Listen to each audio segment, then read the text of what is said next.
दूसरी वार्ता 4 प्रश्न। लाला तसल्ली राम। आइए पंडित चंद्रदेव शर्मा जी, कहिए, मिजाज तो अच्छे हैं। कल तो आप मौलवी करीम बख्श का मगज चाट गए, बड़े जोरों से बहस थी, क्या मामला था? चंद्र: नमस्ते लाला जी, नमस्ते। बात तो साधारण थी, बहस चल पड़ी। तसल्ली: आप लोग बहस मुहाविसे को बहुत पसंद करते हैं। चंद्र: लाला जी, बिना विचार के सत्य असत्य का निर्णय नहीं होता, और सत्य असत्य का निर्णय हुए बिना पाप पुण्य का पता नहीं चलता। आप बाजार में हारी खरीदने जाते हैं तो 4 दुकान पर देखते हैं, टोकते हैं, बजाते हैं, फूटी निकलती है तो छोड़ देते हैं। परीक्षा पर पूरी उतरती है तो लेते हैं। जब 2 पैसे की एक हांडी का यह हाल है तो बिना परीक्षा के पाप पुण्य की व्यवस्था कैसे हो सकती है?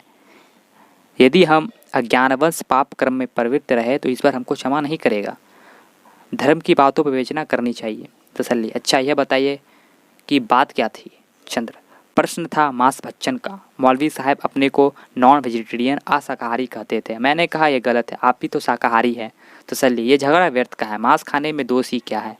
क्या आप मांस नहीं खाते? दूध पीते हो या नहीं? दूध क्या है? मांस से ही तो दूध बनता है। दूध क्या पेड़ पर लगता है? चंद्र: वाह लाला जी वाह, क्या दूध और मांस एक है? आप अपनी माता का दूध पिया है, क्या आप कह सकते हैं कि आपने अपनी माता का मांस खाया है? आप मांस और दूध में विवेचना नहीं कर सकते। बकरी का बच्चा अपनी माता का दूध पीता है, क्या वह उसको मांस खाता है? गाय का बछड़ा अपनी माता का दूध पीता है, क्या वह उसका मांस खाता है?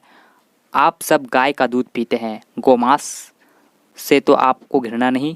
क्या आप गोमांस को भी महापाप नहीं समझते? तसल्ली: समझता हूँ, परंतु क्या दूध मांस से नहीं बनता? चंद्र: नहीं, मांस और दूध एक नहीं है। परमात्मा स्त्री जाति के प्राणियों में उनकी संतान समृद्धि के लिए उसी भोजन का सूक्ष्म रूप दूध उत्पन्न कर देता है, जिससे बच्चा का शरीर पुष्ट रहे। माँ अपने बच्चों को खुशी खुशी दूध पिलाती है, गौसत तो नहीं खिलाती। यदि बच्चा दांत निकालने की अवस्था में माँ की छाती काट लेता है तो माँ मारती है। दूध पिलाने को माता कष्ट नहीं होता। मांस तो बिना पीड़ा दिए मिलता ही नहीं। सभी प्राणी अपनी माँ का दूध पीते हैं, परंतु कोई माँ का मांस नहीं खाता, इसलिए मांस की दूध से तुलना करना व्यर्था भ्रांति मूलक है। तसल्ली: मैंने मान लिया, परंतु हिंसा का अबरबंगा लगाना व्यर्थ है। बिना हिंसा के हमारा जीवन ही असंभव है। सुना नहीं कि जीव का आहार जीव है? चंद्र: यह लोक शक्ति किसी आप जैसे मांसाहारी की गढ़ी हुई है। हर एक अपने स्वार्थ की बात गढ़ लेता है। यदि इसका अर्थ यह लिया जाए कि प्रत्येक जीव अपने जीवन के लिए दूसरे जीव का आश्रय लेता है तो ठीक है, परंतु यह बात ठीक नहीं कि प्रत्येक मनुष्य अपने जीवन की स्थिति के लिए दूसरे प्राणियों की हत्या किया करे। तसल्ली: देखिए, छोटी मछली बड़ी मछली खा जाती है, बड़ी मछली को बड़े बड़े मगर मत्स्य चट कर जाते हैं, चूहों को बिल्ली खा जाते हैं, छिपकली सैकड़ों पतंगों को चरवन कर जाती है। कुदरत हमको यही सब सबक सिखलाती है कि बड़ा जीव छोटे जीव को मारकर खा लेता है। मनुष्य सबसे बड़ा जीव होने के कारण यदि ये सब को खा ले तो कोई आश्चर्य नहीं। ईश्वर ने सब जीव हमारी खुराक के लिए बनाए हैं। चंद्र: लाला जी, शेर मनुष्य को भी खा लेता है, इससे तो शेर ही सबसे बड़ा सिद्ध हुआ, मनुष्य नहीं। मनुष्य अवश्य सब प्राणियों में उत्तम है, परंतु अपनी निर्दयता के कारण नहीं, अपितु अपनी विद्या, बुद्धि, दया और सभ्यता के कारण। कुछ जंगली जातियाँ मनुष्य को मारकर भी खा जाती है, आप उनको अपने से उत्तम नहीं कहते? मनुष्यों में जो मनुष्य अत्यंत क्रूर होता है उसे सब बुरा कहते हैं, दयावान की सभी प्रशंसा करते हैं। आपका हृदय भी इसी बात का साक्षी देता होगा। क्रूरता मनुष्य का गुण नहीं अपितु अपगुण है। क्रूर और जंगली पशु का अनुकरण करना अथवा उनका दृष्टांत देना सर्वथा अनुचित है। मार्ग वही है जिस पर बड़े आदमी चले, ना कि हिंसक जीव। शेर, चीता, भेड़िया, मछली, कुत्ता, बिल्ली हमारे गुरु नहीं हैं, और ना हमको उनकी नकल करना चाहिए। संसार में इतने चोर डाकू हैं, क्या उनको आप अपना आदर्श मानेंगे? सभ्य जातियों काम है असभ्य क्रूर व्यवहार छोड़कर संसार भर को दया का पाठ पढ़ाए और अपने जीवन से आदर्श दे कि दया धर्म का मूल है और निर्दयता पाप का। बिना निर्दयता के किसी का मांस नहीं मिल सकता, इसलिए मांस खाना ठीक नहीं। कहा भी जाता है अहिंसा परमो धर्मः, अर्थात हिंसा परम अधर्म है। तसल्ली: पंडित जी, वृक्षों में भी तो जीव है, फिर आप उनको क्यों खाते हैं? जैसे आप गाजर मूली खा जाते हैं, हम बकरों को भी खा जाते हैं। चंद्र: लाला जी, आपने यहाँ एक महत्वपूर्ण प्रश्न उपस्थित कर दिया है। इसकी पूर्ण विवेचना होनी चाहिए।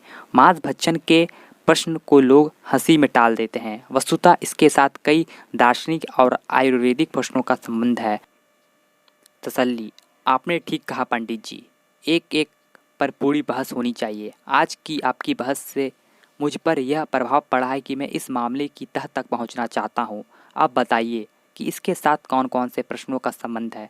चंद्र, लाला जी, कई प्रश्न हैं, उनकी अलग अलग विवेचना होनी चाहिए और फिर उनकी संगति लगानी चाहिए।